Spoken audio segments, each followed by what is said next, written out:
David here with Figboot on Pens, back again with another fountain pen review. Previously, I've reviewed a few different pens from the Alabama-based Artcraft pens, and each of those pens were 3D printed and had a theme. There was the Moonwalk pen, the Mars Rover pen, and the Year of the Dragon. But this time around, the latest release from the company is still 3D printed, but a more standard pen as opposed to one with a theme. And the pen is called the Spiral. What I'm going to do today is go over the parts and features of this fairly new offering, talk about what I care for and what I don't care for about it. I'll show some measurements, size comparisons, and provide a writing sample. Thanks go out to Artcraft for providing this pen for review. So, in order to take a closer look at this offering, please join me over here at camera 2. The pen arrives in this small box, and inside we have the pen. Let me set this aside. And here we have the Artcraft Spiral. This pen is 3D printed, and it's made with an acrylic with a Cerakote ceramic finish. Typically, I've seen Cerakote on metal. I don't think I've ever seen it applied to a 3D printed material before. But if you take a look at this, let's start taking a look at the parts and features here. You can see here on the end, there's the Artcraft logo, and you can see some of the telltale signs of the 3D printing, just a little bit of the lines of the layers there. And you can see a little bit on the barrel as well. But, you really have to take a close-up look with a loupe in order to really see those lines. Maybe a little bit on the end you can see them, but it's really not something that you really notice with the naked eye.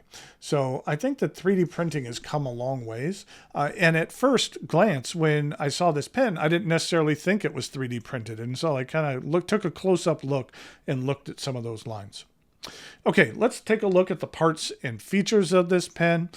We saw that the end was flat and it did have that logo on it. The clip is rather simple. It does have a bit of play to it. I will say that the clip does move around a bit. So in some ways that's good, because if you want to align it in a certain way based on the logo here, you can. But in the grand scheme of things, it would be nice if that didn't move. They do offer versions of this pen without a clip as well. You can see that it has this nice spiral patterning here.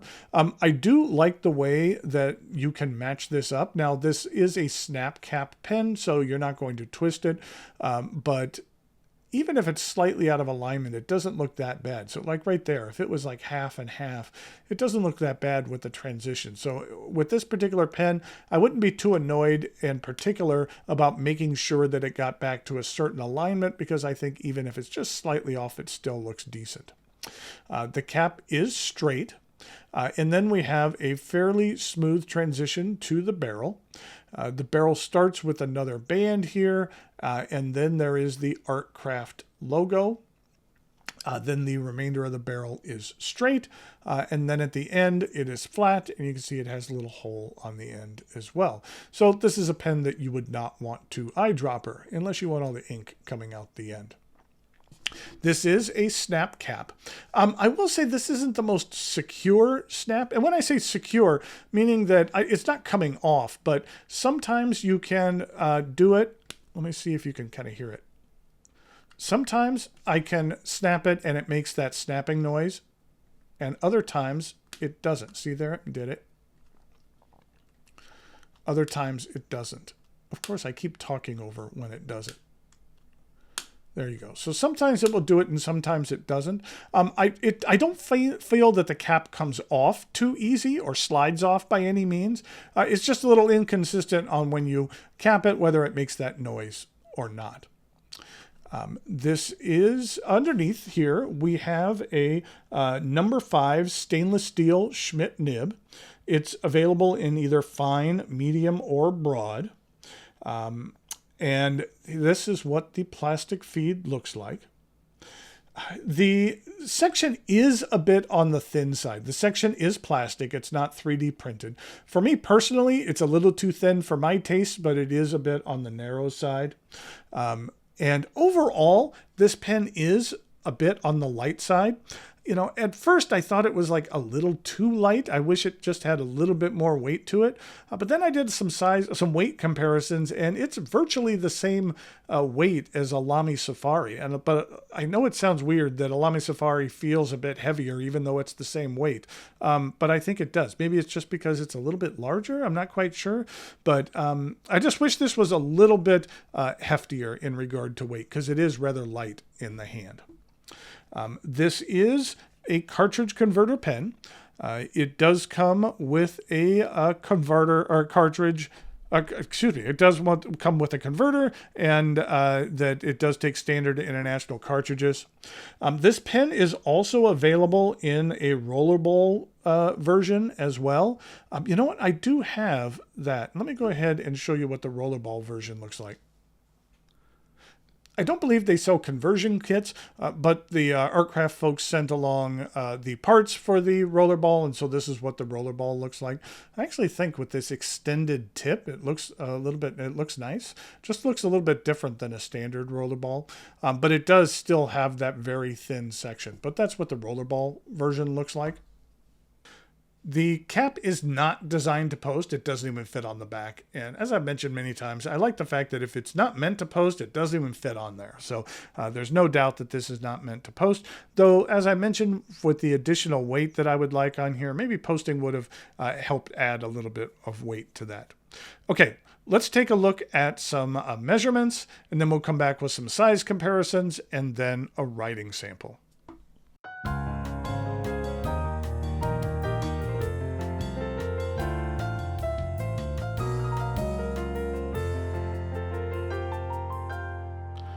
Here we go with some size comparisons of the Artcraft Spiral.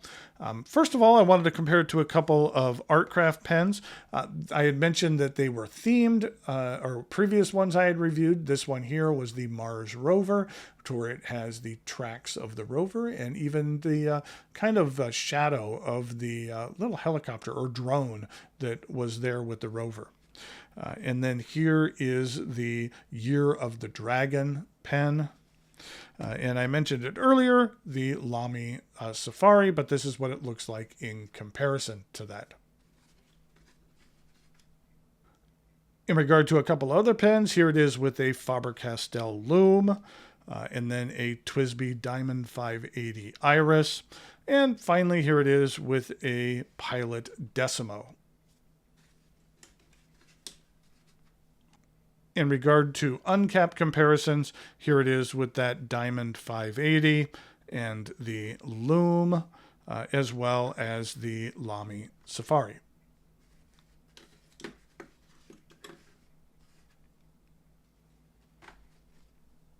I'll talk price here in a bit, but to begin with, we'll have a writing sample. So here we have the Artcraft. And this is the Spiral. This is a medium stainless steel nib. And the ink that I'm using here is one of my favorite blues, which is Robert Oster.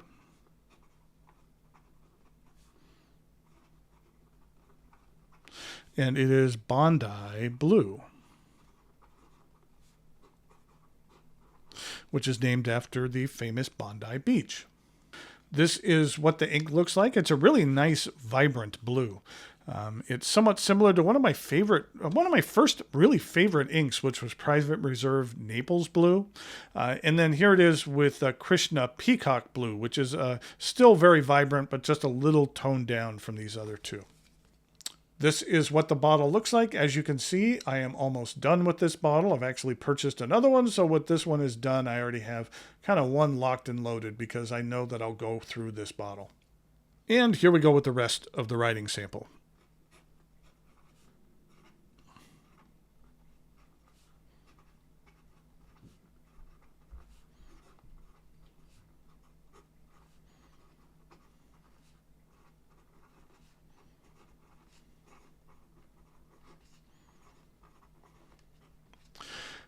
This nib does have a bit of feedback to it. I'm not going to categorize it as overly smooth.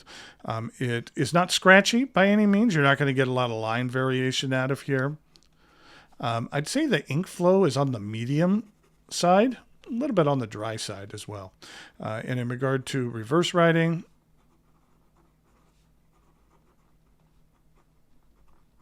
it does a good job of laying down an extra fine line. And then in regard to some fast writing,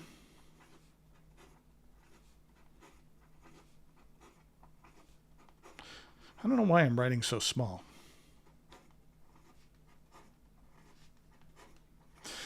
The feed keeps up just fine. In regard to price, the clipless version is $89 for the fountain pen and $79 for the rollerball. With a clip, the prices are $99 and $89 respectively. So in the under $100 price range, it is a decent offering. Okay, I'll also put a link in the notes below where you can find this on the Artcraft website. Until next time, thanks for watching, and I'll talk to you later.